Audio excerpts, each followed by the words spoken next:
चलिए दोस्तों बात करते हैं सिकुड़नाई क्वेश्चन के बारे में। इस क्वेश्चन में एग्जामिनर ने कहा एक दुकानदार ने एक माल की कीमत लागत मूल्य से 30% अधिक सूचीबद्ध की।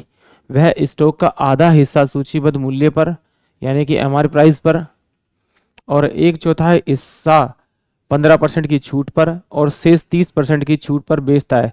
उसका कुल लाभ क्या है, ये एग्जामिनर मुझसे पूछ रहा है।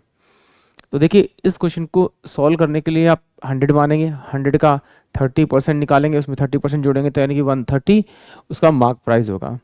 बट देखिए ये क्वेश्चन इस तरह से तो होगा, बट यहाँ पर देखिए इसने 1/4 दे रखा है और 1/2 यानी कि 1/2 और 1/4 इन दोनों को मल्टीप्लाई कर लीजिए यानी कि 1/8। यानी कि जब भी आप इसकी वैल्यू मानेंगे यानी कॉस्ट प्राइस मानेंगे तो आप 8 के मल्टीपल में मानेंगे तो आपको थोड़ा सा आसानी होगी सॉल्व करने में। जैसे कि यहाँ देखिए मैं मान लेता हूँ कि उसका जो मार्क प्राइस था, सॉरी जो कॉस्ट प्राइस था वो कितना था आपका, सीपी जो था वो कितना था आपका 80 रुपये था।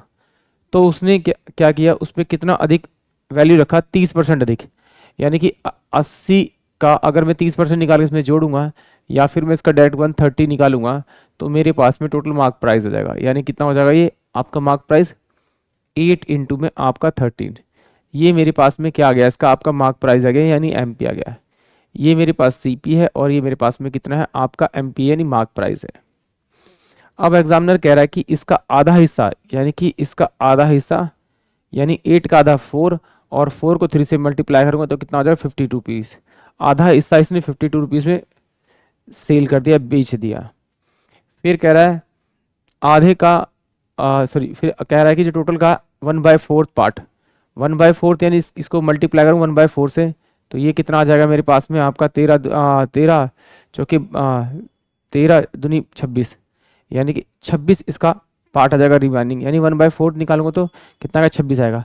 अब ये 52 और 26 इन दोनों को मैं प्लस करके इसमें से माइनस करूंगा या फिर मान लेता हूँ कि टोटल मेरे पास में 1 था, उसमें से मैंने 1/, में हाफ तो पहले निकाल लिया, फिर 1/, में 4 में बाद में निकाल रहा हूँ। तो 1 माइनस का कितना हो जाएगा आपका, ये आपका इसको सॉल्व करूंगा तो मेरे पास में कितना हो जाएगा माइनस का 3/4। और इसमें से अगर मैं सॉल्व करूंगा तो मेरे पास 1/, में कितना बचेगा आपका 4 ही बचेगा। यानी कि ये वाला पार्ट भी मेरे पास में कितना बचेगा आपका 26 ही बचेगा। अब देखिए वो कहता है कि भाई जो आधा हिस्सा दिया उसने वो तो हमारे प्राइस पे दे दिया, और जो उसने क्या किया 1/4 पार्ट दिया वो 15% की छूट पे दिया। यानी कि इसको मैं 15 से मल्टीप्लाई करूंगा, जो वैल्यू आएगी उसमें से इसको माइनस करूंगा तो मेरे पास में छूट के बाद का सेलिंग प्राइस आएगा। या फिर मैं 26 इंटू में 100 में से 15 माइनस करूँ 85 यानी 85 बाय में इसको 100 करूँगा तो मेरे पास में आफ्टर डिस्काउंट के बाद की सेलिंग प्राइस आएगा। यानी कि इसे मैं करूँगा 17 पंजे 85, 17 पंजे 85 और 5 दूनी 10, इससे काटूंगा तो ये कितना का 13 और ये कितना हो जाएगा आपका 10। यानी कि 17 थे 51 और 17 यानी कि 1 7 5 12 और 2। यानी कि इसकी जगह मैं लिखता हूँ यहाँ पर आपका 2 to 1 में आपका 10, मैं इसकी जगह लिख सकता हूँ आपका ये सेलिंग प्राइस है इसका 1/4 पार्ट का। अब ये क्या 26 दे रखा है इसका, फिर इसने इसे कितने परसेंट डिस्काउंट पे दिया, 30% के डिस्काउंट पे दिया।